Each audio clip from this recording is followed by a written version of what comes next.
अगर आप अपने हस्बैंड अपनी वाइफ के साथ नहीं हैं तो आप पवित्रताई में नहीं। अगर आप अपनी वाइफ से दूर हैं तो भी आप पवित्रताई में नहीं हैं, क्योंकि वचन कहता है अब तुम दोनों एक मन हो और एक तन हो। बहुतों जोड़ियों ने अपने स्पाउस को व्यभिचार में गिराया है जब उन्होंने अब उसका साथ नहीं निभाया।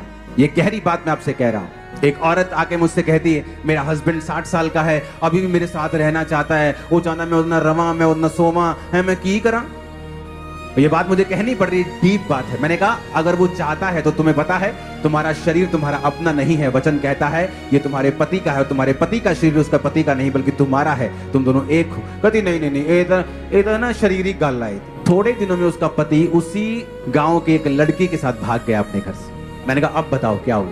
तुमने गिराया अपने पति को, तुम हो असली इसके पीछे की कारण, क्योंकि परमेश्वर ने कहा है जो पति पत्नी हैं प्रार्थना के अलावा और किसी बात के लिए अलग अलग ना हो। और अब तुम जो कुंवारे हो और अगर तुम किसी के साथ शारीरिक होते हो तो तुम पाप में हो, चाहे तुमने उसे फ्यूचर में शादी क्यों नहीं करनी, तुम तब भी व्यभिचार में हो और पाप में हो और उसका असर मरते दम तक तुम्हारी जिंदगी से कभी नहीं जाएगा, चाहे तुम तौबा कर लो।